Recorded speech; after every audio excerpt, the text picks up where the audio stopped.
में अलीशा को भारी लोहे की जंजीरों से दीवार के साथ जकड़ दिया गया था। राजा, जिसकी आंखों में अब सिर्फ लालच और नफरत थी, वह लालच में इतना अंधा हो चुका था कि अपनी ही बेटी के लिए उसके अंदर की ममता खत्म होकर गुस्से में बदल चुकी थी। के लिए पाला था, गद्दारी के लिए नहीं। बता, कहाँ है वो जुलपरी? कहाँ है समंदर का जादुई राज? बादशाह सलामत, कयामत आ गई है। समुद्री फौज ने हमारे साहिल पर कब्जा कर लिया है। हमारी फौज तुनके की तरह बिखर रही है। हम जंग हार रहे हैं। यह खबर सुनते ही राजा गुस्से से बिल्कुल पागल हो गया। उसके होशो हवास ठिकाने न रहे। अपनी सेना की तबाही का सारा गुस्सा उसने बेबस अलीशा पर निकाला। उसने अपने जल्लाद सिपाहियों को हुक्म दिया कि अलीशा पर कोई रहम न दिखाया जाए। हर गुजरता लम्हा अलीशा के लिए कयामत जैसा था, मगर फिर भी उसने अपना मुंह नहीं खोला।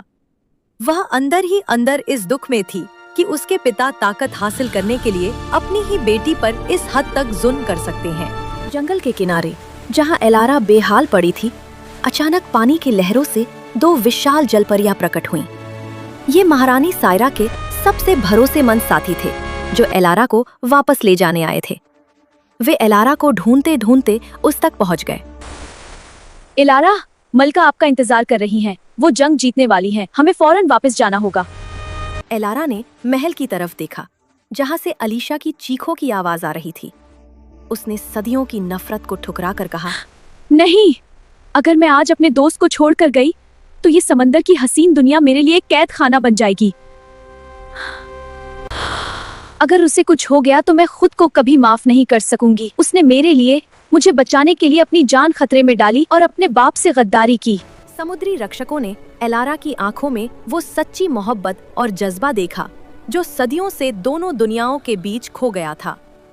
उन्होंने जान लिया कि यही वो राजकुमारी है जो समुद्र की सदियों पुरानी दास्तान बदल सकती है।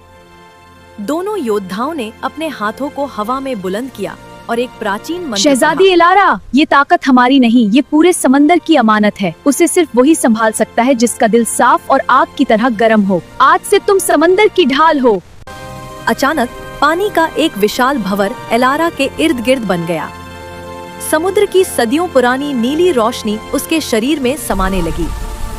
उसकी पूंछ अब हीरो की तरह चमकने लगी और वह किसी महान रानी की तरह लगने लगी। वह अब सिर्फ एक जलपरी नहीं थी, वह समुद्र का क्रोध और प्रेम दोनों बन चुकी थी।